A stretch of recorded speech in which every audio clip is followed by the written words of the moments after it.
Welcome to Week 6, Land Conservation Tools. Our introduction to land conservation tools will cover 6 different areas: fee simple interest, conservation easements, tax incentives, military land conservation tools, military habitat conservation tools, and federal and state land conservation tools and grants. Protecting open spaces is very important.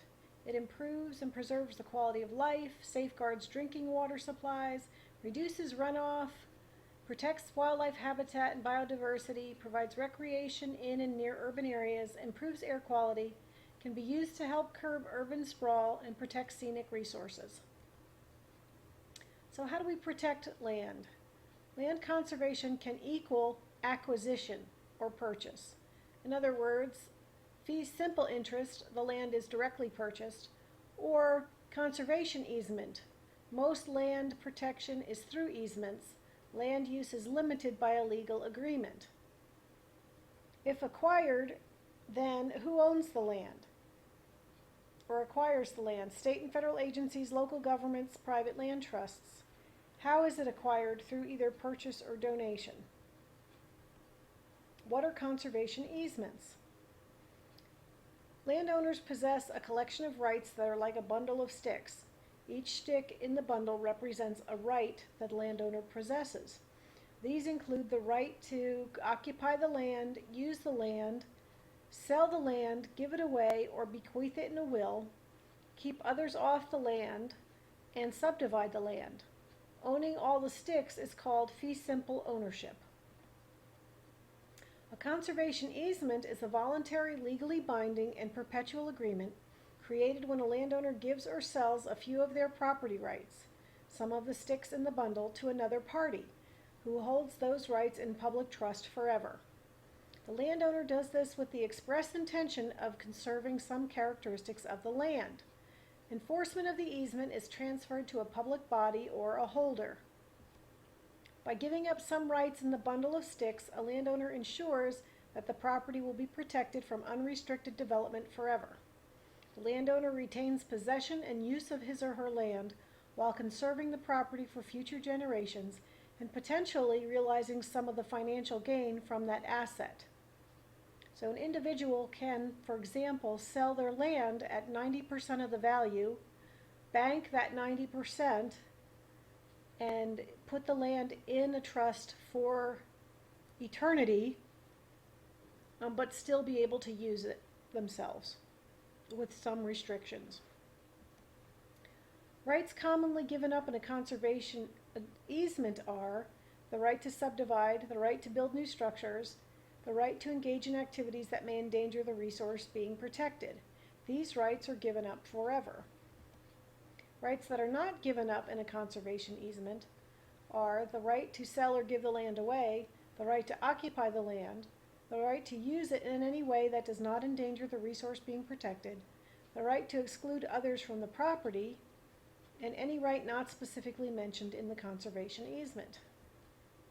Most states authorize public bodies and holders to receive conservation agreements. Public bodies are state agencies, counties or municipalities, park authorities, soil and water conservation districts, or community development authorities. Holders are defined by most states as charitable organizations whose primary purposes include protecting natural resources and natural or open space values of real property, assuring availability of property for agricultural, forest, recreational, or open space use, maintaining or enhancing air or water quality, or preserving historic, architectural, or archaeological lands. The best candidates for conservation easement are a landowner who's motivated by love of the land and desire to protect it. Tax incentives are great, but they won't make the landowner wealthy. Land that has good conservation value, land that doesn't require intensive management, current and future uses of the land that are compatible with preservation.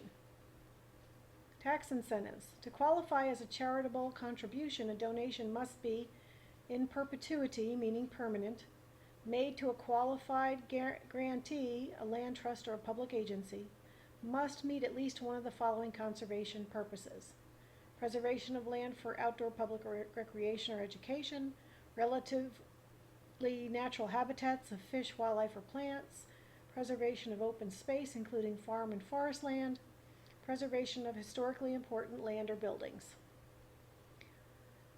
Tax incentives, capital gains tax exclusion. If the land is dedicated to open space use, any profit on the sale of land or an easement on land is not taxed. Estate and gift taxes. Donation of a conservation easement reduces the assessed value of the land, which can reduce the tax liability of an estate or taxes due on gifts of land. Property taxes. Land restricted by a conservation easement is eligible for reduced property taxes. State tax credits. Many states also have tax credits and other incentives to encourage land preservation. The Conservation Almanac, a resource developed by the Trust for Public Lands Conservation Finance Program, provides detailed state-by-state overviews and data on land conservation programs and policies. Example of a tax credit in Virginia. Ms. Jones owns 100 acres of land with an appraised value of $300,000. She donates a conservation easement, which reduces the value of her property by giving up subdivision rights and restricting development. After the donation, her property has an appraised value of $200,000. Therefore, the appraised value of the easement is $100,000. So if you do the math, then the land preservation tax credit is 40% of $100,000, so she would get a tax credit of $40,000. Military land conservation tools. Title 10 USC 2684A, Army Compatible Use Buffer Program. In 2002, Congress enacted new land conservation authorities. DoD urged passage as part of its Sustainable Ranges legislative agenda. It authorizes the military departments to sign agreements with state or local governments or private conservation groups to limit use or development of property near military bases and preserve habitat to relieve environmental restrictions on military operations. It does not author land acquisition for active military use. More detailed information is provided in an article in the Week 6 readings section. Integrated Natural Resource Management Plans. The Sykes Act authorized the Secretary of Defense to develop cooperative plans for conservation and rehabilitation programs on military reservations and to establish outdoor recreation facilities. The Act also provides for the Secretaries of Agriculture and the Interior to develop cooperative plans for conservation and rehabilitation programs on public lands under their jurisdiction. These plans are called Integrated Natural Resource Management Plans, or INRAMPs. There are also federal and state land conservation tools. The Private Landowner Network is one example of a website where you can find land conservation grant and assistance programs. Another option is Conserve My Land. This website helps landowners find different tools to conserve land, such as conservation easements, reserve programs, environmental quality incentive programs, and others. The Nature Conservancy also has conservation easements and a variety of tools to help private landowners set aside land for natural resources management and, in some cases, for use.